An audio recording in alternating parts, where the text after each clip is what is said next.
Le soleil participe. On passe par où? On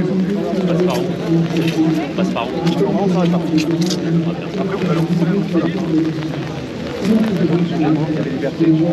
Faites l'humour, monsieur Zemmour, pas la guerre. Faites l'humour, pas la guerre.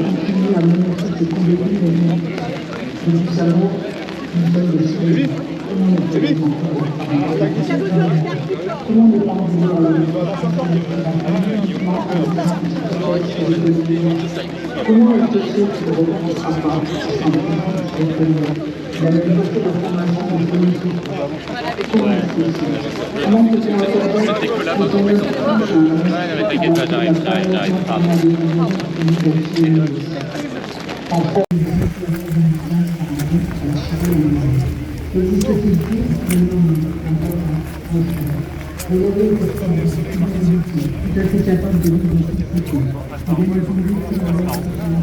On passe par où?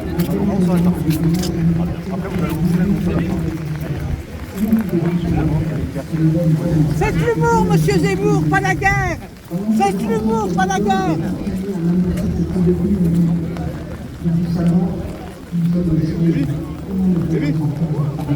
Ça besoin de garde du corps. Arrêtons d'avoir peur.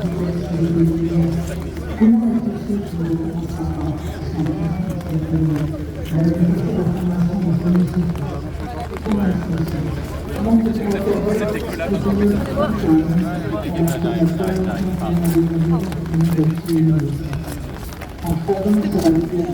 De ce moment-là, ma vie a été un véritable calvaire.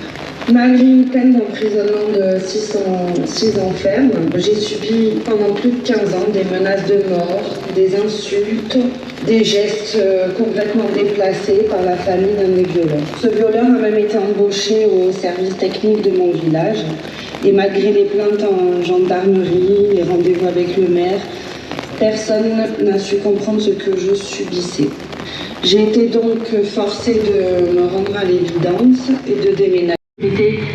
Qui est là, dans notre pays, bien présente tous les jours, est terrifiante. Donc, voilà, je voudrais juste m'adresser à toutes les victimes comme nous, leur apporter mon soutien au nom de mes filles, de mon association, l'association Philippe Monguillot, apporter tout notre soutien à Lola, bien évidemment, petite Lola, à son papa, sa maman, son frère.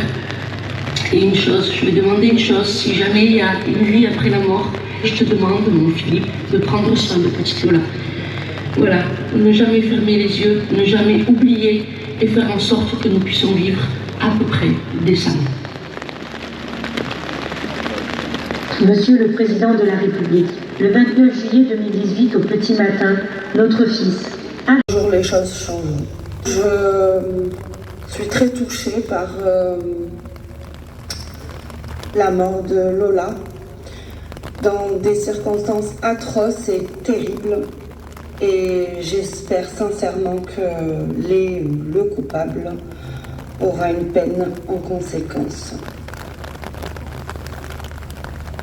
Bonjour à tous, je me présente, je suis Madame Monguillot, l'épouse du chauffeur de bus qui a été tué à Bayonne en juillet 2020 dans l'exercice de ses fonctions pour le non-respect du port du masque et titre de transport. C'est quelques mots pour vous dire tout le désarroi dans lequel nous sommes, mes filles, moi-même, depuis 2 ans. Pour nous dire à quel point nous sommes touchés aussi par tout ce qui se passe autour de nous et aux dernières nouvelles par ce qui s'est passé vendredi. Petite Lola, nous sommes tous victimes d'une insécurité grandissante dans notre pays. Nous ne ferons jamais notre deuil.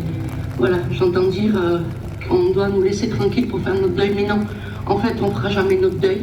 Et je pense que pour des victimes comme nous, d'atrocités, le deuil ne se fera jamais. C'est très dur.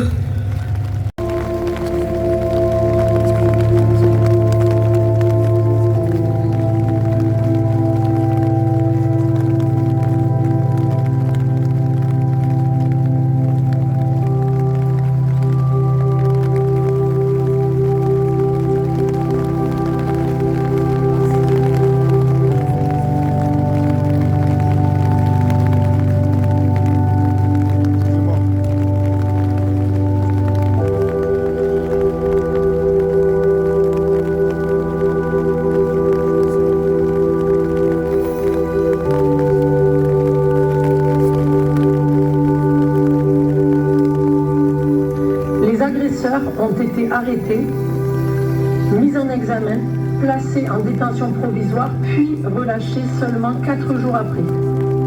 Cela fait plus de 2 ans que nous nous battons pour que justice soit faite. Vous qui faites les lois, mettez-vous s'il vous plaît à la place des victimes. La justice française n'a changé.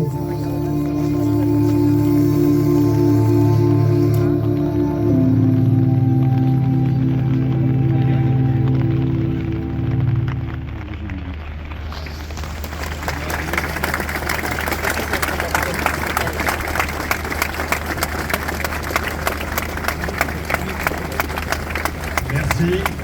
Je vais introduire la prochaine et avant-dernière personne qui va parler. C'est Stanislas Godon, qui est policier. En effet, les policiers sont en première ligne. Des constatations, de la prise de plainte, en passant par les investigations, les auditions, les confrontations, les interpellations, où les policiers plaident de plein fouet la violence de la société. Tout comme ils prennent de plein fouet les blessures physiques et psychologiques des victimes. Ce n'est pas nouveau si je vous dis que depuis des années, les victimes n'ont pas été au cœur du débat. De leur maison.